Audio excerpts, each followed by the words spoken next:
A biblical perspective on life, culture and current events. This is 2020 on Vision. You might have noticed a news story this past week where one of those most beautiful holiday destinations in the Whitsundays, Hamilton Island, announced that they would be going cash-free.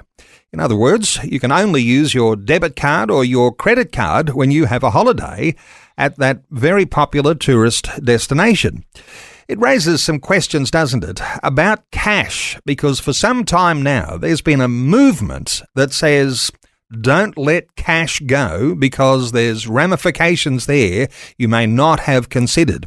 Well, someone who has been considering the ramifications of cashlessness is Bill Muehlenberg from Culture Watch, and he's back with us. Hey, Bill, welcome back to 2020. Always good to be here, Neil. Bill, on the outset, lots of us are not using cash as much as we used to, and we might be even being lulled into a false sense of security about losing it. You've been giving some thought here. What's a big picture overview of what's ahead? Yeah, well, I suppose I should preface this by saying choice is my concern. I think most people, if you want to go cashless, that's fine. But the other side, right, is if you want to use cash or you prefer using cash, as you say, that one thing, Hamilton Island, that might be one thing, but we're finding, well, really thousands of businesses and dozens, if not hundreds of governments around the world moving in the same direction. Some arguing we should be completely cashless. So again, I don't mind choice. If you don't like having a wallet full of $10 bills, that's fine. What we are concerned about is the lack of choice, the lack of freedom to decide for ourselves. If, for any number of reasons, it can go either way. There's convenience with a cashless society, right? You flick your phone or your card on the thingy at the shop and you're in and out fine. But there's also convenience to having a bit of cash. Your little 5-year-old nephew's got a birthday. You want to slip a $20 note in his birthday card, right? So on both sides, there can be arguments for convenience, but as we'll see in a bit, there's also real worries about, well, what can happen in a more sinister world, of which places like China today are a good example.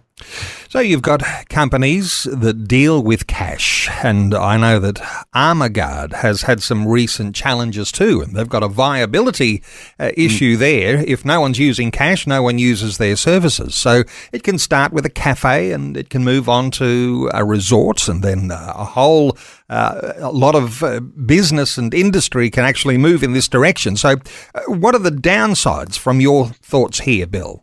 Yeah. Well, again, a lot of these are perhaps more minor, but leading to more major. But just think of a million things we always used to do, right, with cash. Maybe if you're like me, an old guy, when you were a kid, you'd have a sidewalk lemonade stand, right? 5 cents for a glass of lemonade. You'd make it up on a hot summer day. People would walk by, give you 5 cents. You give them a bit of lemonade. At the end of the day, you might have $2 or $3. Hey, that was a big deal back then. You just earned some cold, hard cash in a fairly easy fashion. So obviously in a cashless world, well, there goes your lemonade stand for just one of dozens of options, right? You're not going to have a guy with a credit card looking for of course, with inflation, it could be $1 or $2 for a glass of lemonade nowadays, but just think of anything, whether it's a piggy bank, right? Having loose change to give at a garage sale, tipping somebody, having it for a holiday. There's just, some people like to, they see a poor guy begging on the streets, right? They want to give him a $5 note. So just so many things we take for granted using cash. If both governments and businesses get their way, well, all of that is gone. So that's maybe more minor, you would say, but this whole idea of every single transaction now being traceable, trackable, presumably by governments, which again is exactly what's happening in China, that's where the real worries begin to creep in.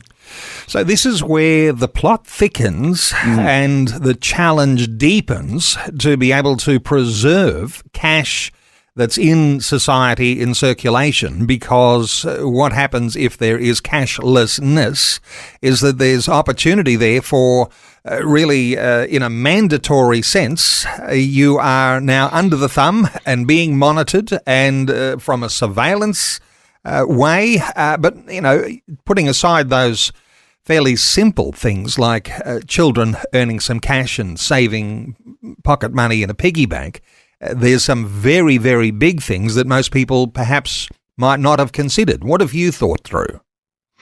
Yeah, well, again, it's not a mere conspiracy theory and tinfoil hat stuff. Again, a group hopefully your listeners are well aware of, right? Klaus Schwab, the World Economic Forum, the Great Reset. I mean, we've certainly talked about this, and I would imagine others. Well, simply go to the WEF website, right? The Davos, Switzerland crowd where they meet every year. All the global elites come together in their, private jets, telling us mere peons we shouldn't have any gas-powered stoves, lawnmowers, you name it. We should eat bugs and insects while they dine on caviar and steak. Anyways, go to their website. You'll see plenty of articles arguing just for this, a cashless society. We need to get rid of all cash. Everything has to be digitized. Everything has to be traced.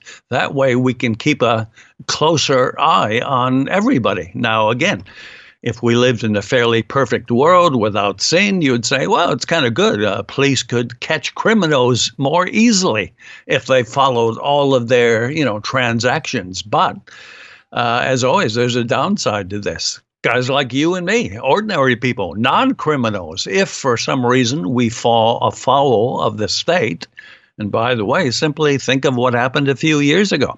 The whole COVID thing, the lockdown thing.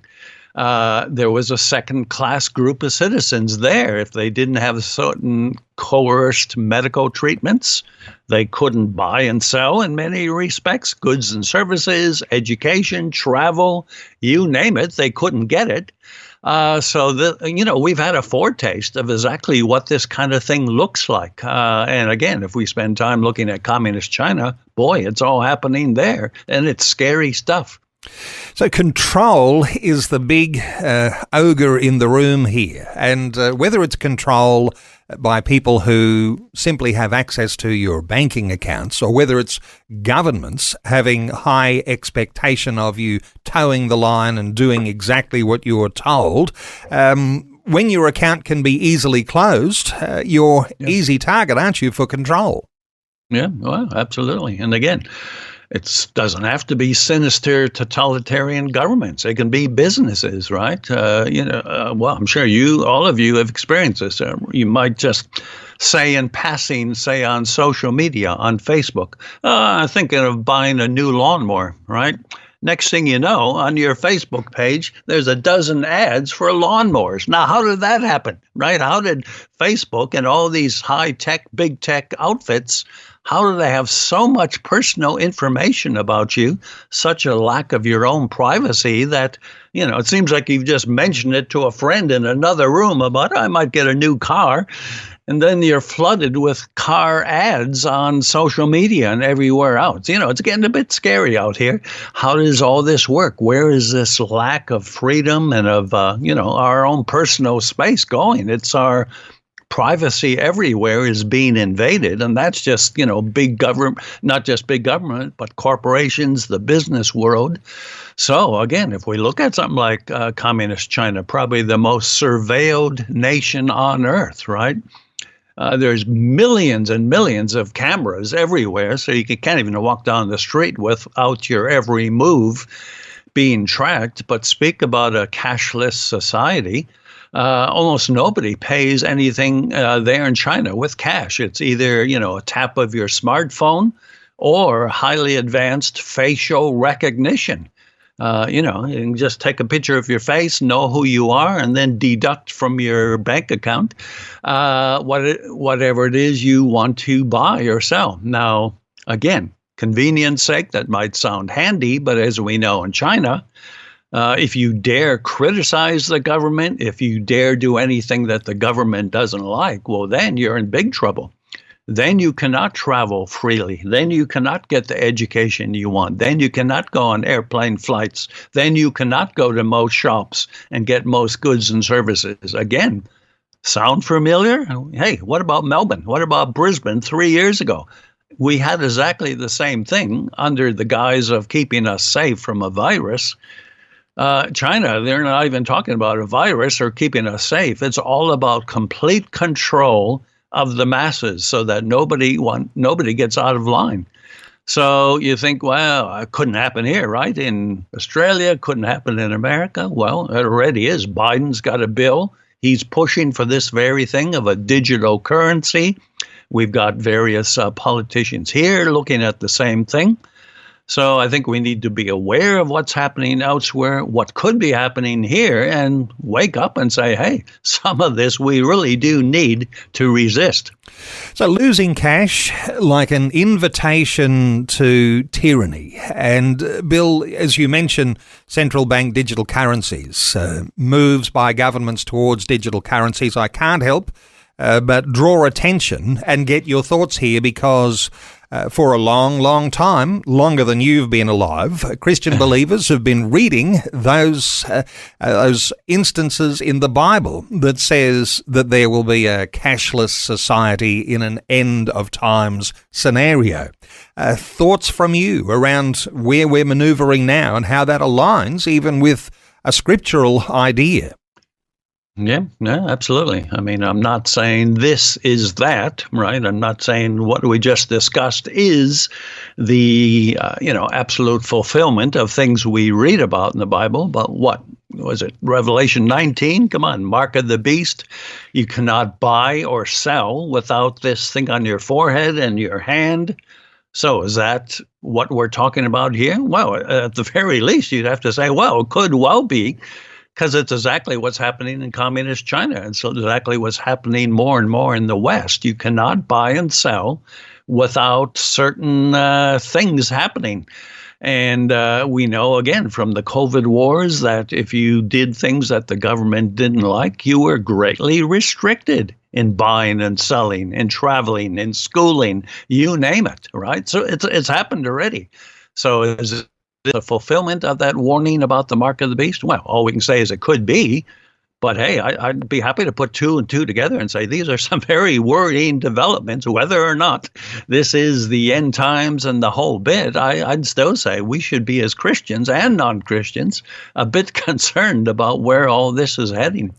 So as things develop, Bill, and clearly governments will be looking for ease of running economies. And you might say that in a cashless economy, it'll be easy for the government to implement this, that, or the other. It might be easier for police to maintain law and order if the thieves or those who might be dealing with ill-gotten gains have their way. But there's something that might be ahead of us that we all ought to be very cautious about, and that is our freedoms afresh.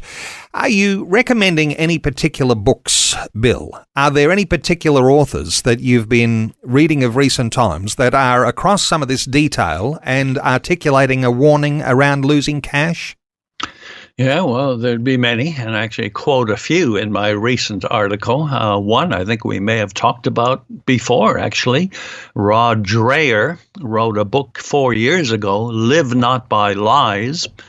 And he's, writing about where we're heading as a society. And he has whole chapters on communist China, what's happening there, the cashless society, the social credit system. And that was 4 years ago. He was really sounding the alarm. Things have gotten much worse since then. So, yeah, if you go to my piece, you'll get a reference to that book and some other good sites. There's, whole websites, right, devoted to resisting this push to a cashless society. So a lot of resources out there online or book form. So my article will take you to quite a few. Well, we're always so interested in Christian thought around the developments that we're seeing happening on our doorstep. And you might want to be interested in reading Bill's latest piece here that says, Say No to a Cashless Society.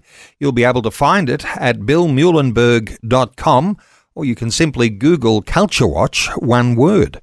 Bill Muehlenberg, thanks so much for another great update today on 2020. Thanks again, Neil. Thanks for taking time to listen to this audio on demand from Vision Christian Media. To find out more about us, go to vision.org.au.